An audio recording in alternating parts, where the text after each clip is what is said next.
盛竹如最近再度在脸书谁摔死了李欣 PO 出影片，自曝有人跑到他家，要他拍影片公开对罗淑蕾道歉，否则让他倾家荡产。罗淑蕾听闻气愤又无奈，晒出截图表示自己事后才知情，而且先前对盛竹如提告加重诽谤，明天22就要开庭，突然爆出这件事，他讽刺根本炒作。前立委罗淑蕾、盛竹如你卖力演出啦，夸大不实毁人名节，你到底拿了郭新正多少钱？前立委罗淑蕾语气充满无奈，因为盛竹如在谁摔死了李欣粉丝专页再度 PO 出这段影片。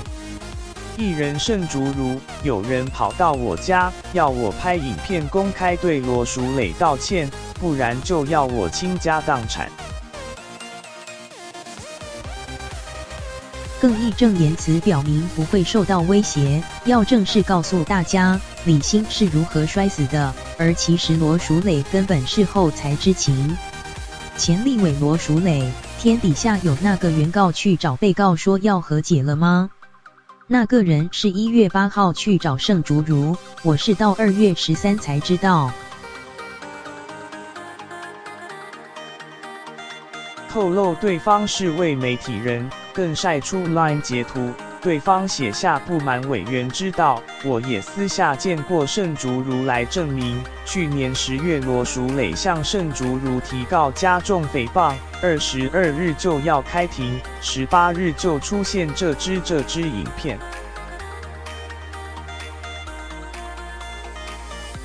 前立委罗淑蕾1月8号就去找你去威胁你了，那你怎么不报警？到现在你的影片要出来了，为了广告为了宣传，才说他受到人家威胁。艺人盛竹如，对方打电话给我，一定要跟我见面，就答应他约了他在我家楼下，我为什么要向他罗淑蕾道歉？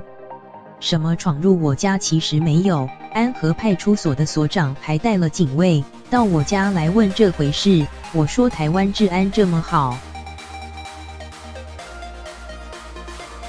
安和派出所也表示，盛竹如没报案，是主动关心，两人坐在社区中庭，没有黑衣人一事，警卫都知情。不过内容到底谈了什么，盛竹如并没有透露，双方各说各话，让外界雾里看花。